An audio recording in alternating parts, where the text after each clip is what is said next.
ربی اشرح لی صدری ویسر لی امری واحلل عقدۃ من لسانی یفقہوا قولی۔ بسم اللہ الرحمن الرحیم۔ السلام علیکم ورحمۃ اللہ وبرکاتہ۔ امید کرتی ہوں آپ سب لوگ خیریت سے ہوں گے۔ اللہ تعالیٰ مجھے اور آپ کو اپنی خاص رحمتوں کے سائے میں رکھے۔ اس کائنات میں کوئی وجود ہمیشہ کے لیے ایک جگہ پر موجود نہیں رہ سکتا۔ ہر چیز بدل جاتی ہے، ہر لمحہ دوسرے لمحات کو رستہ دے کر رخصت ہو جاتا ہے۔ سانس کی آری ہستی کے سایہ دار درخت کو کاٹتی چلی جاتی ہے اور آخرکار انسان ہر عمل سے بیگانہ ہو کر نامعلوم دنیا کی طرف رخصت ہو جاتا ہے۔ یہ کھیل جاری رہتا ہے۔ کائنات کا ذرہ ذرہ اپنا مقام بدلتا ہے، حالتیں بدلتی ہیں، حالات بدل جاتے ہیں، موسم بدل جاتے ہیں، ہر شے میں ہمہ وقت تغیر رونما ہوتا رہتا ہے۔ ہمہ حال تبدیلیوں میں قیام کی خواہش ہی انسانی زندگی کا ترائے امتیاز ہے۔ انسان جانتا ہے کہ یہاں اس دنیا میں ٹھہرنا ناممکن ہے، قیام کا امکان نہیں۔ اس سے پہلے بھی ہزارہ قافلے اس دشت بے امان سے گزرے اور اپنے بعد ویرانیاں چھوڑ گئے۔ انسان جانتا ہے کہ اسے بھی جانا ہے، لیکن وہ جانے سے پہلے کوئی کام ایسا کرنا چاہتا ہے جو اس کے نام سے منسوب رہے۔ وہ مکان بناتا ہے، اس میں روشنیاں اور فانوس لگاتا ہے اور کچھ عرصہ کے بعد خود اندھیروں میں کھو جاتا ہے۔ ہمہ حال نئی شان والے پروردگار عالم نے ہر شے میں تغیر پیدا فرما کر حسن بخشا ہے۔ سارا جہاں حسن ہزار رنگ کے ساتھ جلوہ افروز ہے۔ کتاب فطرت کا ایک ایک ورق رنگ و نور سے مزین ہے۔ زمین خوشبو سے مہکتی ہے، کبھی آسمان اپنی گردشوں میں مست نظر آتا ہے۔ ہر طرف جلوے ہی جلوے ہیں، رونقیں ہی رونقیں ہیں۔ خالق کی قدرت کاملہ کے مظاہر دل فریب اور دل نشیں ہیں۔ پوری کائنات پر منور روح محیط ہے۔ سورج کو دیکھیں، اپنی آمد سے پہلے ہی جلوہ آر ہوتا ہے۔ صبح کاذب ہو یا صبح صادق، نور کا پرتو ہے۔ سورج کی روشنی میں تحریک ہے۔ صبح پہلی کرن سے پھول کھلنے شروع ہوتے ہیں۔ سورج نکلتا ہے تو بس زندگی نکلتی ہے۔ چہکار اور مہکار کا دور شروع ہوتا ہے۔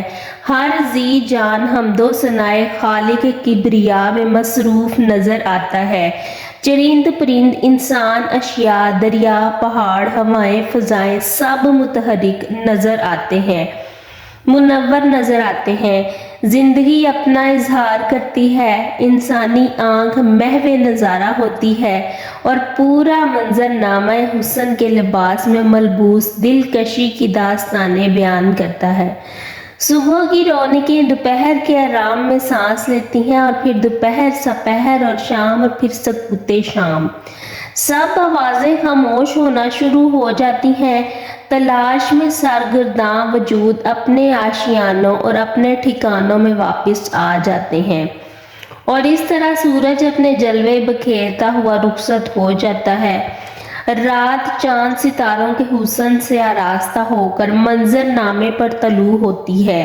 ایک نئے قسم کا جلوہ نظر آتا ہے۔ جھلمل ستاروں کی محفلیں برپا ہوتی ہیں، دل محبت سے معمور ہوتے ہیں۔ رات کے مسافر اپنی منزلوں کی طرف رواں ہوتے ہیں۔ کاروان وجود کسی حالت میں ٹھہرتا نہیں ہے۔ ہمہ حال حرکت، ہمہ حال گردش، ہر لحظہ نیا پن، ہر لمحہ انوکھی داستان۔ رات کی محفل روح کی محفل ہے۔ یادوں کے دریچے واہ ہوتے ہیں، دل کی دنیا آباد ہوتی ہے، ستارے چمکتے ہیں اور انسان کے دل و دماغ میں خیالات روشن ہوتے ہیں۔ سورج وجود کی خوراک مہیا کرتا ہے اور رات روح کی خوراک مہیا کرتی ہے۔ چاندنی راتوں سے وجد میں آئے ہوئے آہو کلیلے بھرتے ہیں، چکور چاند کی طرف لپکتے ہیں اور لپکتے ہی رہتے ہیں۔ منزلیں دور ہوں تب بھی ہمت پست نہیں ہوتی، حوصلے بلند ہوتے ہیں۔ راتوں کو تغیر جاری رہتا ہے، ہوائیں نیند کے تحفے لاتی ہیں اور انسان کی خدمت میں پیش کرتی ہیں۔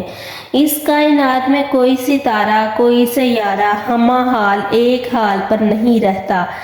جو خود نہیں بدلتے ان کے گرد و نواح بدل جاتے ہیں اور یوں تبدیلی مستقل طاری و جاری رہتی ہے۔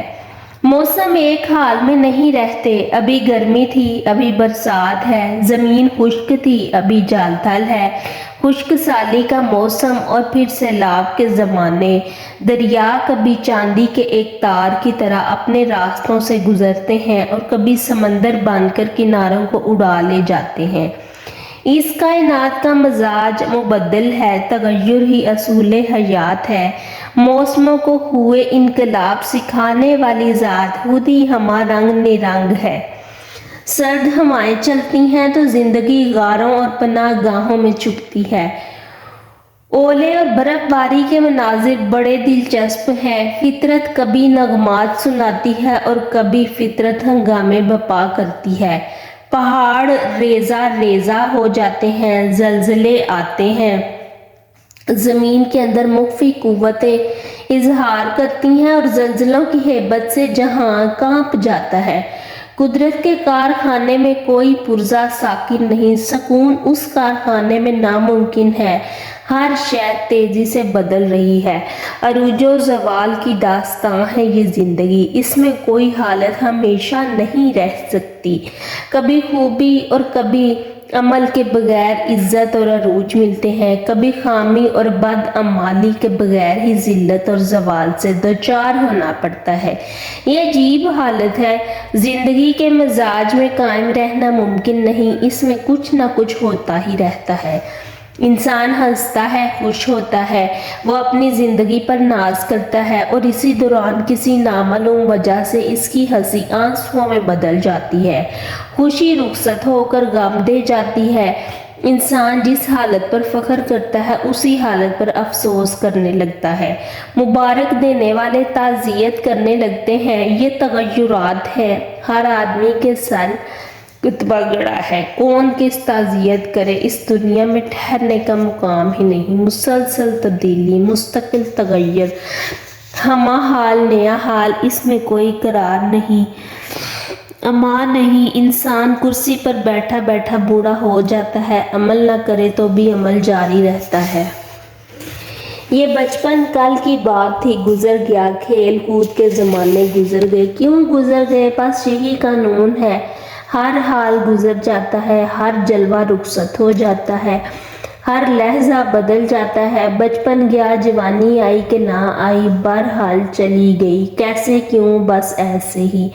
آنے والی شے جاتی ہے، جوانی اور بڑھاپے میں فرق نہیں رہتا۔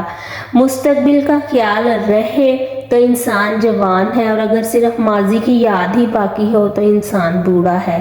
بوڑھے انسان کے پاس مستقبل کے منصوبے نہیں ہوتے، صرف ماضی کی حسرتیں ہوتی ہیں۔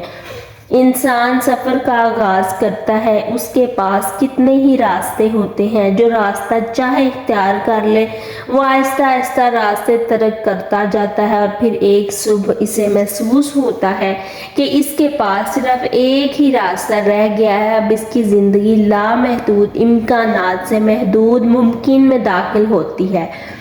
ہر انسان کے ساتھ یہ ہوتا ہے، کشادہ سڑکیں کم ہوتے ہوتے تنگ گلی تک آ جاتی ہیں اور یہ تنگ گلی ایسی ہے کہ انسان مڑ بھی نہیں سکتا، واپس نہیں جا سکتا، بس آزاد انسان مجبور انسان بن کر رہ جاتا ہے۔ اصل ثبات اس کے لیے ہے جو ذات ذوالجلال والاکرام ہے، باقی سب وہم و خیال کی بدلتی ہوئی محفل ہے، باقی سب آرائش جمال کائنات کا حسن ہے، لیکن یہی کائنات کا راز ہے اور یہ رازیوں کا اشکار ہوتا ہے کہ انسان سمجھ لیتا ہے کہ اول و آخر فنا، باطن و ظاہر فنا۔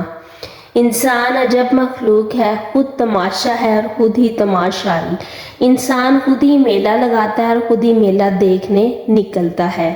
ہجوم میں ہر انسان ہجوم کا حصہ ہے اور ہر انسان اپنے علاوہ انسانوں کو ہجوم کہتا ہے۔ تنہائیاں اکٹھی ہو جائیں تو میلے بن جاتے ہیں، ننھے چراغ مل کر چراغاں بن جاتے ہیں۔ وَمَا عَلَيْنَا إِلَّا الْبَلَاغُ الْمُبِينُ۔